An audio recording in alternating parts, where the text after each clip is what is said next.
What's going on, everyone? Welcome to another episode of Around the Flock.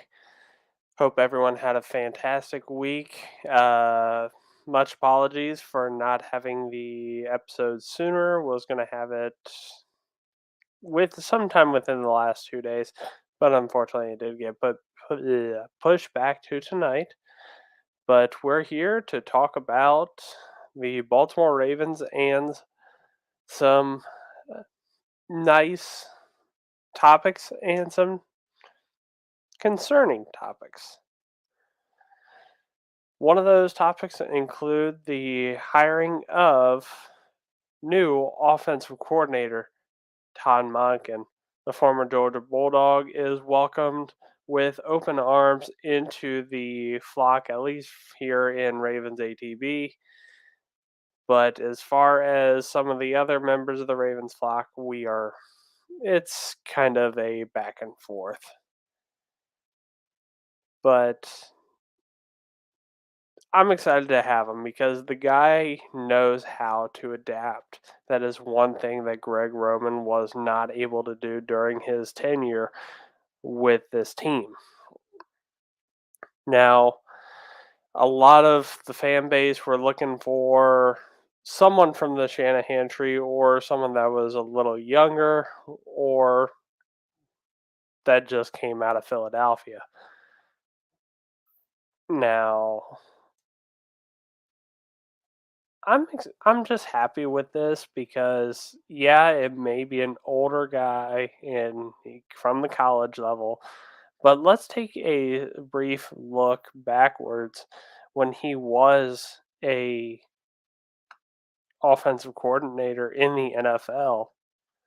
Um, so most recently in 2019 with the Cleveland Browns, the average offensive rank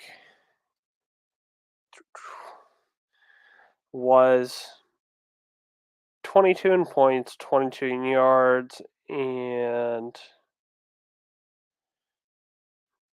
the overall rank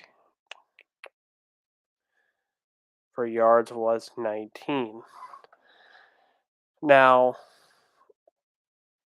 I know this isn't the best. It's you on the bottom tier of the whole 32 team league. But he made Baker look like an all-star in 2019 with his play calling. That was the Freddie Kitchens era. Obviously, Kitchens had a little more direct control over the offense, being former offensive coordinator and quarterback guy. But for Todd Monken, he was able to put together one hell of a game plan. I can't complain too much because the guy knows how to utilize certain players and make quarterbacks shine. Now, let's go back a little farther with the Tampa Bay Buccaneers. And we see he was with them from 2016 and up to 2018, where actually no, it was 2019. 2020 was. I have to re-go through it, but each year that he was in Tampa, his offensive ranking got better each and every year. So looking at 2016, yeah, they were ranked 18 and 18 for points and yards. These are all stats coming from Pro Football Reference. And looking at the offensive rank, we're looking at 18 and 18 in 2016, 18 for points, 9 for yards. In 18 was 12 for points, 3 for yards. And then in 2019, the rank was 3 and 3. Now looking at this,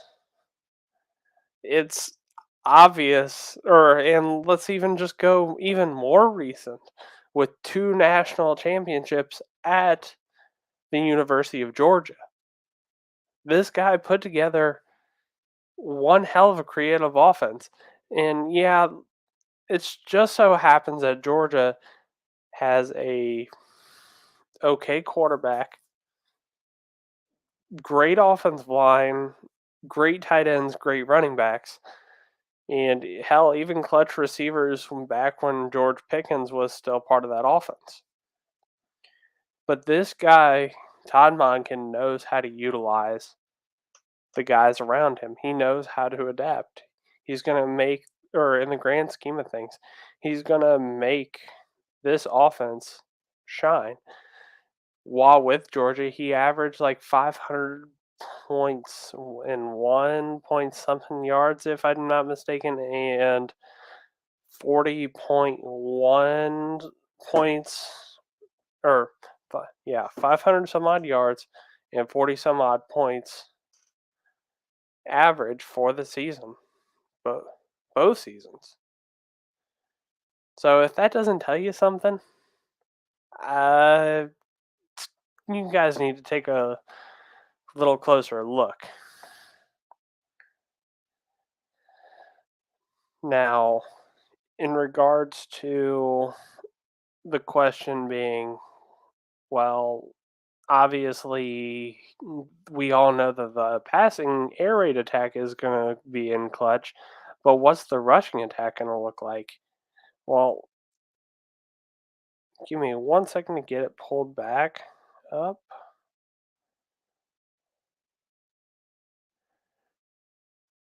For the 2020 to 2023 season, Georgia ranked number 14 when it came to rushing yards with a total of, where'd it go?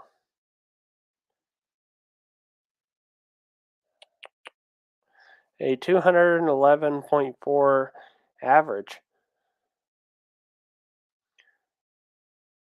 So I'm not too concerned about him not having too much of a passing game. Over 200 yards rushing for an average with 500 some odd yard or average yards in the air. Give it to me. Just give it to me. And think about it this way. You got Lamar. You're going to be upgrading your wide receiver core.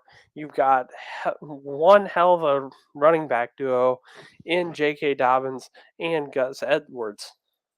Why not? Bring it on in. And there was also clips where he was celebrating with all of his colleagues up in the booth when something great happened. We never saw that with Greg Roman, at least in the past 2 years. Maybe during the 2019 season. I, I'm just happy to have an awesome.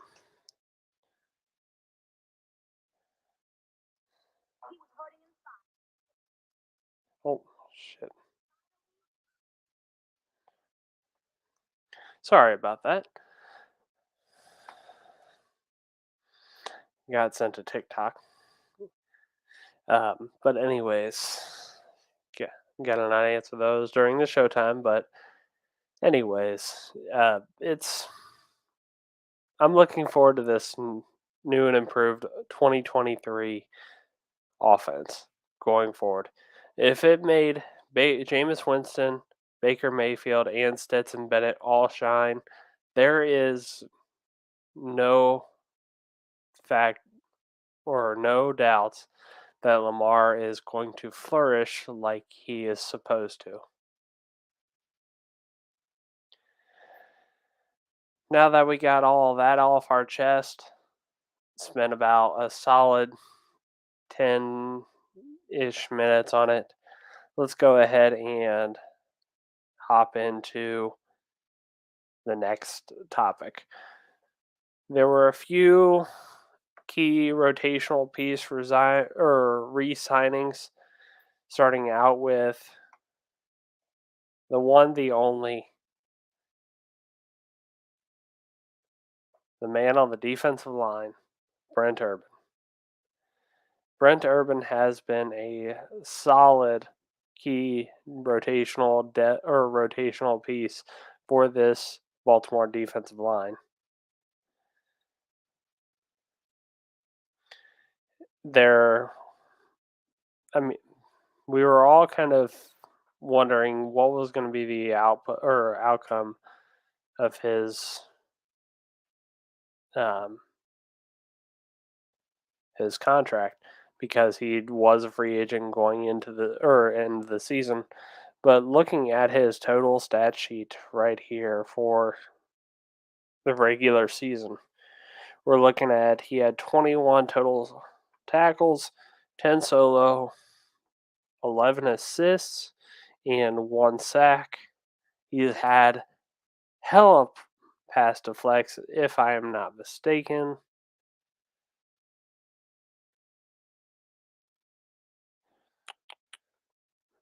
Yeah, he had he had three stuffs, and yeah, he had played a little bit, or he made some very. Let me reword that. He made some very good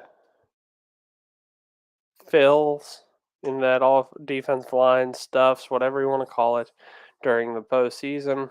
Even though he only got 1 tackle during the postseason against the Bengals, he did very well throughout the entire time.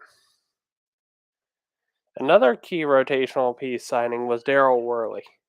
Now, Worley was obviously had the most transactions back and forth this season due to roster moves, but he knows the system. He knows how to make the starters better. He knows how to fill in when needed. He has made it, or even whether it be the postseason or the regular season, he's made it clear that he is a a part of that defense. Now, circling back to Brent Urban, I'm so glad that Urban is back in Baltimore in the purple and black, and he's going to continue being the monster among men along with Calais Campbell. These two guys know how to stuff a defensive line and block field goals. So every time you will still see Brent Urban appreciation posts from me. Now going back to Daryl Worley, I see that I'm gonna take a wild guess that they'll probably still keep him as that kind of down there rotational depth piece, depending on the result or how Kyle Fuller comes back, and with the situation with Marcus Peters. There may be a revamp of the cornerback room depending on the status of those guys. Because right now we still only have Marlon Humphrey. For sure.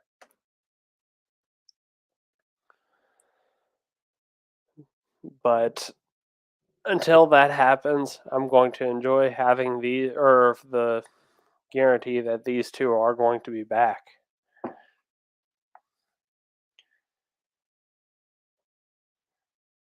Now, the next topic that we have on hand is the Lamar Jackson contract drama, as always. There is rumor mill going around that he is turning down another big, long-term, big money deal. There is, or there's he He didn't like the Todd Monken hire. I doubt that's or any of these are the cases. I think Lamar is still taking time to enjoy his time off, like Roquan, Marlon, Ronnie, and Tyus are. I think negotiations will pick back up as soon as the league new year is over. We can stop with the LJ8 speculations. Obviously, we want the extension to happen, or some folks in the other fan bases may want him to come to their team. I know the Raiders are now looking for their new quarterback. The Colts are obviously looking for some younger personnel that isn't Matt Ryan or Nick Foles. But right, my current belief is Lamar is going to stay a Raven for a long time. It's just a matter of when they sign the contract and when they've come down to the final bits and tweaks of the contract. Obviously, we expect him to take the tag and and hopes of getting a long-term deal signed. We have to wait and see.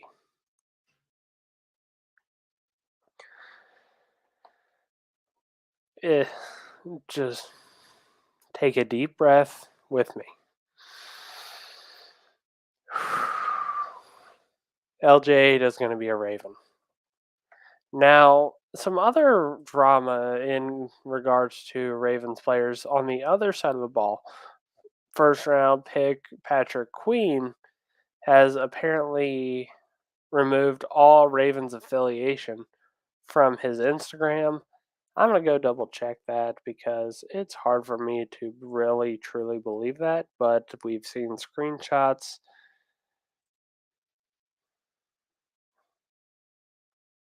And yeah, so there's that. According to his Twitter, though,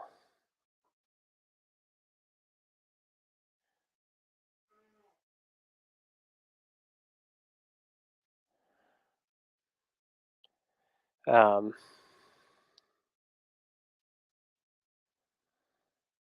there's not much else. There's still his level up 6, though. So this could be a numerous things. He could be, just getting himself prepared for possible free agency. He could be holding back until he gets his his turn at a contract. There is no they didn't if I'm not mistaken, they didn't say that they were indefinitely going to pick up his 5th-year option.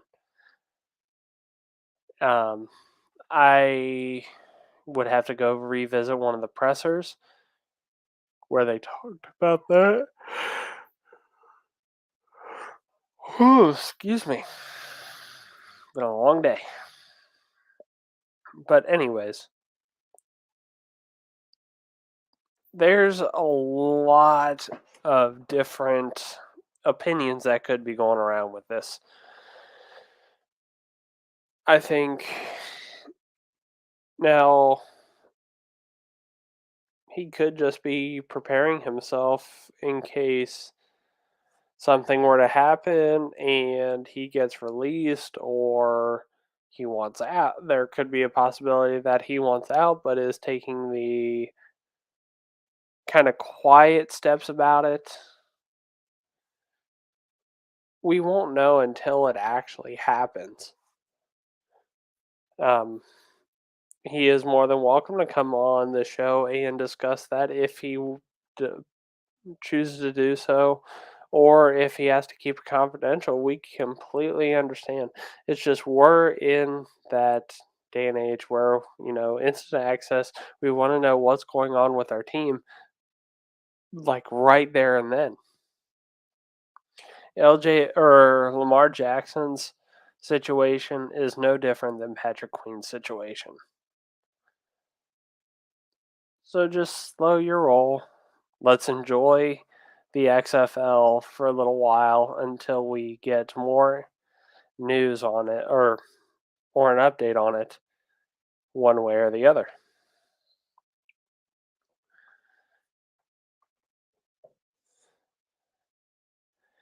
Now that's all I got for that. Now, unfortunately, there's not much else we can go along with any other Ravens news because it hasn't come out yet. Once it comes out, we'll do our best to get it to you. Obviously, I've got my initial reactions on my personal TikTok, but we'll go over that here in a minute. But while we wait, let's go ahead and do our weekly mock draft section before we officially wrap up. Let's go ahead and select Baltimore for us, all 7 rounds, enter draft.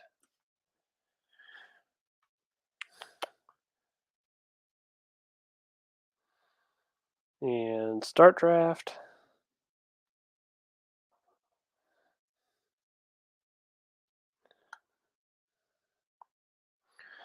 All right, this is going to be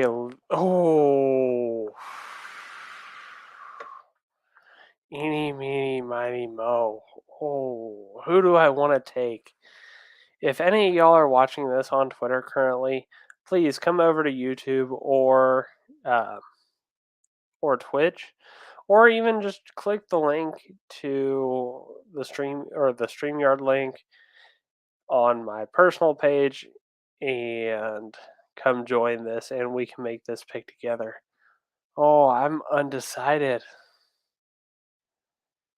Joey Porter Jr. to steal from, the Steelers and their history with Senior, or do we take wide receiver Zay Flowers out of Boston College?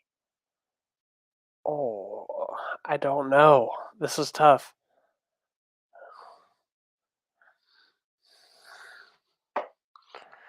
We're going to cover our eyes and hope for the best.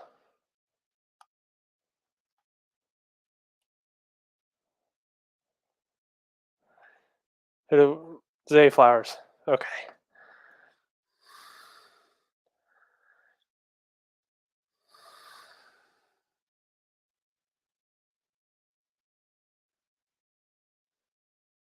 So we're waiting on our pick in the 3rd round to get here.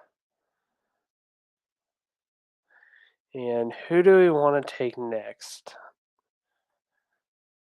The next best player available would be Tank Bixby out of Auburn.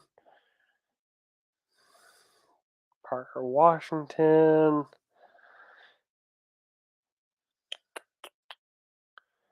Now let's take another wide receiver.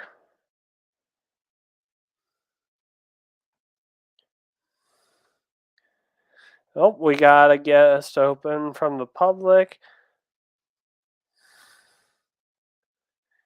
And welcome there, Casey. Hope you're having a good night so far. If you can hear us or if your mic is connected, feel free to join on in. I'm trying to figure out who to pick in the 3rd round of the 2022 or 2023 NFL draft via the mock draft simulator.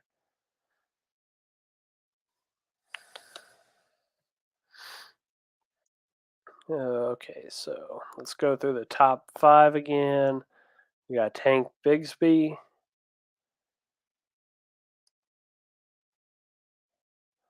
Moro Ojomo, Parker Washington, J.L. Skinner, and Colby Wooden.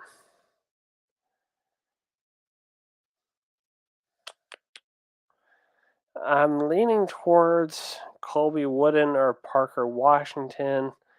This is another tough one.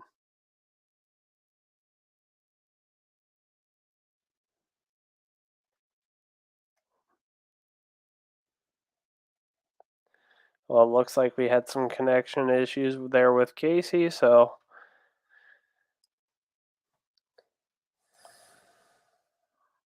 let's go with Parker. Take 2 wide receivers back to back.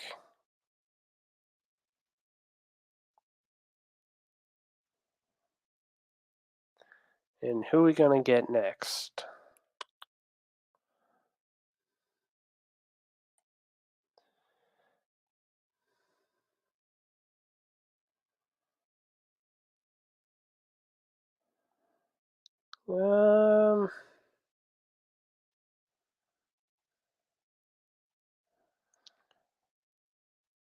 I think we'd be safe to go with Byron Young out of Alabama for the interior defensive line.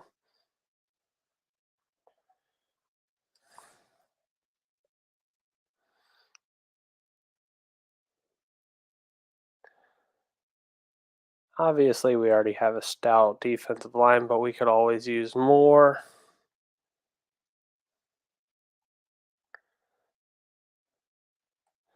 We got to fill up that cornerback room a little bit with some good depth.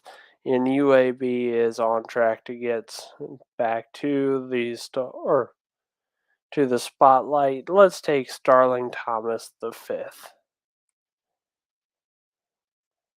because best player available. Oh, Colts took my. I'm gonna finally admit it. Luke Haggard is my draft crush. Okay. And that does not play any part in the fact that I live in Indiana. And my co host is IU alumni, and my wife is IU East alumni. So let's see. Who is our last pick? We're going to go Edge DJ Johnson. Now, I'm not comfortable doing any trades yet, so we will, except for the one that I did for a friend of mine. But let's go through after these picks are made and we'll get our final grade.